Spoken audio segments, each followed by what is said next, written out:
I got the formula and I'm about to drop it loud. So what we talking about? There is no talking now. We take back to the past, we're rocking now. It's tick-tock now, the clock's talking down. And all my lyrics need to spread the word and talking down. So they can sound me down, already on the ground. Everything is growing faster than I can count.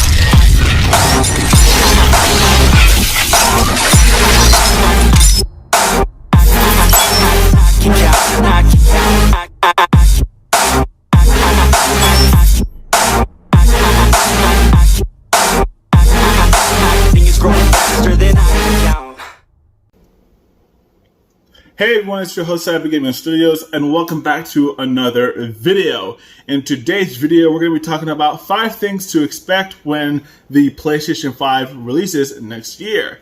Now, before we get started, I do want to mention a few things. The first thing, let me know in the comment section what you think about this quality that you're seeing on your screen right now. This is actually being recorded on the Samsung Galaxy Note 10 Plus at 4K resolution at 60 frames per second. And I have the background blurred around me, so because the background, who needs to see the background anyways? You just need to see me for the time being. And if you guys really do enjoy these kind of videos, be sure to like, because now I'm going to be going based on what people like on my channel and try to go based towards that demographic where people like to enjoy whatever I make. And I'm trying to expand with a lot of videos, and lately music videos I'm probably going to phase out simply because I'm running out of ideas for music videos, so I'm most likely not going to continue them. So let me know in the comment section below what do you think about this quality of the video, and if you guys prefer this kind of style of video and a vlog video like similar to this, then their typical kind of video where I'm just playing a game and you listen to me blabber blabber blabber blabber for about 10 to 15 minutes or longer. So let me know in the comment section below. So we're going to talk about 5 things to expect about the PlayStation 5 coming out next year. And in our 5th spot, we're going to be talking about better games. Now, for the PlayStation 4, we had really good games coming out for the last few years. And the majority of the lifetime since I had a PlayStation 4, since I first put my hands on the PlayStation 4, I had a vision of wanting to play games that I've never seen to play before. And I really enjoyed the majority of the games that came out on the PlayStation 4. But the problem with PlayStation 4 that is plaguing the PlayStation 4 as of right now is that it is filled with a lot of indie titles. Indie titles are fine. I wish they were a little bit better, but there's too much of them and less of other kind of genres, leaving the community who loves shooters, action games, and other people who are in the community who enjoy different other genres, especially if you're the kind of guy who loves FPS shooters and third-person shooters, which I'm that kind of dude. Though that indie games titles are really cool, there is something that makes innovative and it makes it PlayStation much more friendly with indie developers, but to be honest, not many people play them. And I'm hoping that in the PlayStation 5, Sony decides to either dim down the amount of indie titles they release and bring back the old PlayStation 3 nostalgia, where everything was more favored to people who are shooters and stuff like that. Every kind of genre have a variety of all the things that everyone wanted, instead of having a lot of indie titles. And I'm going to explain to you a little bit about that. A lot of people say, the companies such as Sony, Microsoft, etc., always try to say that people love indie games. People do not love indie games. I don't know where Sony or Microsoft, etc., is coming up with these ideas that the consumers love indie game titles, but we really don't. If you actually ever play certain indie titles that have multiplayer capabilities, most people, you expect that when you buy the game, you think that people are going to be playing this game simply because it's an indie title. Well, I'm sorry to say this, and I'm sorry to bust your bubble, but no, it doesn't work that way. Whenever you buy a game that has multiplayer capabilities, whether if it's a single player and you have a multiplayer, or just a multiplayer only indie title, you're most guaranteed not to see any lobbies. You can create a lobby and hopefully someone will join, and somebody will eventually join. There is no doubt about it, but it's going to take a very long time. It can make it take up to at least an hour in order to find somebody to join your lobby, and you may be the only person you'll ever see in your lobby ever again. You may never ever get a chance to see that person, and that's the problem with indie titles today. They try to make it everything innovative and try to make me cool about it, but at the same time, the graphics aren't that great. Certain indie titles are really amazing, but most of them are just boring. Most of them, if they have multiplayer capabilities, they really don't have many people playing them, so they just make a huge waste of your time, a huge waste of your money, and they're just not welcome on the PlayStation platform. I feel like that if the indie developers did something much more amazing, promoted their game, and did much more to make their game look better than what it is, and to compete with actual AAA titles, they may find salvation in the PlayStation community ecosystem. Because right now, they're doing terrible. And trust me, I put my fair share in buying games from indie developers that I was hoping to play with other people or just enjoy, but simply it's not going to work because they have bad controls. Either they have bad controls, bad graphics, or just simply no one's playing them, or they're just completely boring. But that's pretty much I hope that to expect in the PlayStation 5. The next, coming in on a number 4 spot for the PlayStation 5 is, and guess what I'm going to say. Guess what I'm going to say.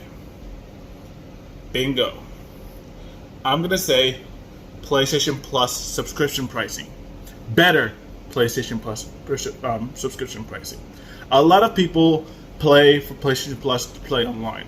And a lot of people love playing video games with their friends, with their family, or with random people around the globe.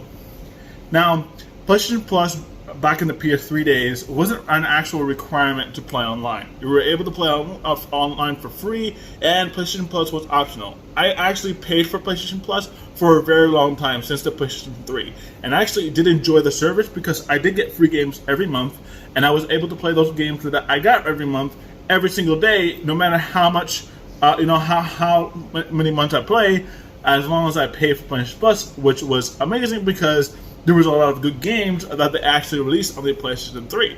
They actually did the same thing on PlayStation 4, but it's completely different, where when the PlayStation 4 was released, everyone was actually, instead of it being optional, everyone was being forced to pay for PlayStation Plus. A lot of people don't like this, and I think that's something that a lot of people don't like, and I really hope that PlayStation can actually take a second and lower the subscription pricing if they're gonna ending up with releasing a premium service package, which is much more expensive than your already existing packages for PlayStation Plus.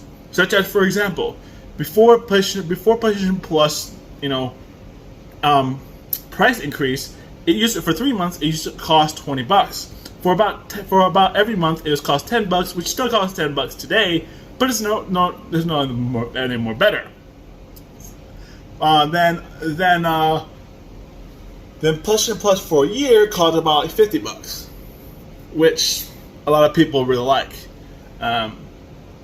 But unfortunately, a few years later, halfway into the PlayStation 4's life cycle, Sony announced that they were going to be increasing the prices for the 3-month package and the 12-month package for PlayStation Plus.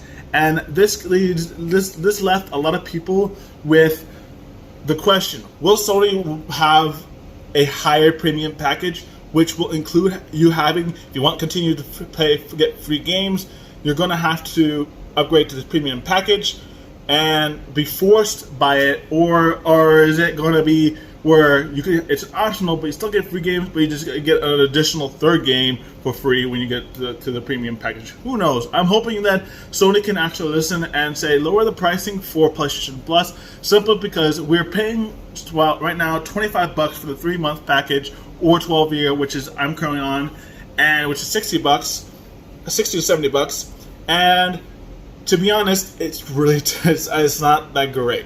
For the price that I'm paying, I should be able to get 3 games and should be able to get more services than what I originally had for the amount of that price. But if you actually look at it, you're paying for PlayStation Plus. Plus, you're also paying for video games that cost $60 and over, which is practically a lot of money. If you really look at it, you'll be spending more money than you are on PlayStation Plus than you are spending on video games. And to be honest, a lot of people can look at it different ways, but for me, I look at it spending more money than you're actually making money, and it really doesn't make sense, especially if you want to pre-order a game and you have to renew your PlayStation Plus the next following month, which is pretty terrible because you'll be spending over $100 on PlayStation consoles, and it's just not really worth it. I think that Sony wants to keep bringing customers in. Lowering the pricing is going to allow people with low income to continue playing and enjoying the PlayStation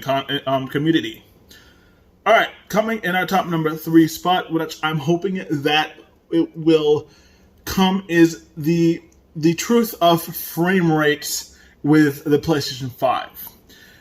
Sony has announced that the PlayStation 5 is going to be running. It's going to have a Ryzen 2 or Ryzen 3 processor, which is pretty amazing. But even AMD has even stated that that's a really underpowered CPU, and I'm really actually excited about it. But at the same time, I'm really not.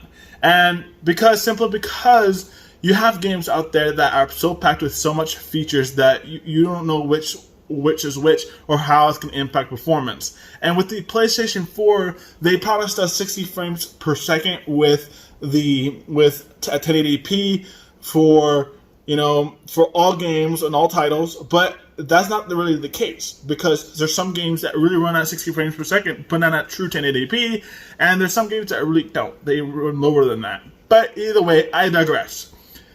Though that the PlayStation 5 is going to have much more powerful PC hardware, which is almost equivalent to the PC. PC is still ahead because, they're not exactly in a PC anymore, not exactly the same as PC anymore.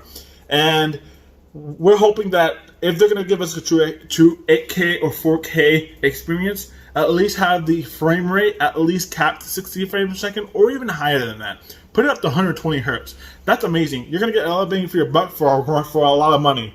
And for $1,000, that's a really good affordable price, I think. Right now, I can't even save up to for PlayStation 5 because I'm paying $1,000 phone right now. So I really can't. I'm not going to be able to participate in the PlayStation 5 community. It's going to be sad, but what can you do? I'd rather have something I can be able to make YouTube videos on and be able to render on than having a console that's really probably going to remove the recording feature anyways. So what can you do? Coming in at top number 2 spot, I'm hoping is power saving efficiency. Not a lot of people talk about this, but we need to make sure make very, very clear that we want some power save, more better efficiencies. And I'm going to tell you about why. PlayStation 4 has some power kind of saving kind of methods where you can put it in rest mode, you can turn on the controller for like a certain amount of minutes. You could also do other things like tell the PS4 when to turn off after a certain amount of hours or a certain amount of time, and it's pretty amazing. But the thing is that the best ways to allow a user to be able to be comfortable in their own space of whether if they want performance or they want power saving is giving the ability to control the CPU and the GPU simultaneously. And I'm going to explain to you I'm going to explain that. In the PS4, we have no options of whether if we want to control how the CPU works, whether if you want it to be power saving, balanced, or performance. And right now, there is no option for that. Yeah, we have some improvements with the PS4 Pro where it increases FPS and stuff like that, and there's other kind of cool settings, and especially with the original PS4, but that's not enough to save power because we'll be wasting more power in rest mode and other things like that than you are than saving it. And I understand that yes, it does save power to an extent, but if we want to play a game and save power at the same time, I'm hoping that PlayStation 5 will revolutionize that and give us an option to be able to control how the CPU works, such as changing it to different categories, either power saving, balance, or performance. That's something that we all are looking forward to, and I'm hoping that Sony does listen to us and say, you know what, we need better power saving measures than just what it is. And that's what I think. In a top coming in, I think this is the second one. I think the second to the first one. I'm not 100% sure, so I'm going to go into second. So if there's more than 5, I'm sorry, then we can have this as the 6th video. Coming in at our top number 2 spot is what do you call it? Is the ability to add external storage. Now, with the PlayStation 4 having that ability with PlayStation with external storage, you have the ecosystem where you can add an external storage, but you really can't. And I'm going to explain to you that right now. PlayStation 4, when this feature was first released, this was an update where you can be able to add external storage to your console, and it was pretty amazing. There was no storage cap, so you could actually add pretty much a 16 gigabyte SD card on a USB drive plug it into USB and use that as an external drive. Yeah, that's not practical because you can't really put anything on it. And I know that eventually they came up with another update that gave a certain amount of requirement. Now that you have to have 250 gigabytes or more to be able to use the external storage feature. But hey, I understand it, and I was pretty upset. So I'm hoping in the PlayStation 5 give us the ability to add external storage with no capping at all, and give us the ability to at least save data on our external drives instead of having to automatically save internally. So that's what I'm hoping for. Coming in our top number 1 spot is something that I've always wanted out of a console for a very long time. Is upgradable parts. Let me explain. For years now, we always had a pre-built console, something that we can't upgrade. The only thing we can upgrade on each and every console, besides the PS2 and the PS1, is the hard drive that contains the operating system. Though that was pretty nice of them, allowing us to upgrade the storage without voiding our warranty, give us the ability to at least upgrade the CPU, the GPU. Give us the ability to do these things if this is going to be your final console. This is something that I really wanted for a very long time, because if I wanted to upgrade the GPU on it to a better GPU, I can be able to do that and mostly guarantee that if this does work, then Sony could actually sell their own GPUs to increase the frequency, the graphics of games without having to spend more money to create another version of the same console to become more better than the original. And that's something that we're all looking forward to, and that's something that I personally really love. I think that's something that's going to be kicking off the market, and if that does happen, I'm hoping. But don't put your hopes too high, because most guaranteed this is not going to happen. We've never seen an upgradable PlayStation console before, so it's mostly never going to happen. But it would be nice to know that you could upgrade those kind of specs. I think that is something that we all look forward to, and I'm thinking that the PlayStation 5 is going to be something that's going to be revolutionize gaming forever. But I'm hoping that it does something more to my tasting than instead of what the PlayStation 4 was, where it was whole kind of time I was playing it. It was kind of boring. But either way, that's all for this video. If you guys did enjoy this video, I would highly appreciate if you guys leave me a like on this video and rate the video if you like. If you don't like this video, then you know what to do, and smash that dislike button. And if you like the video quality, let me know in the comment section. Do you guys want me to continue doing these kind of videos? I want to hear your thoughts. But either way, I spoke too much, and I hope I'll see you guys in the next video. Either way, Cyber Gaming Studios is out, and I'll see you guys in the next video. Peace.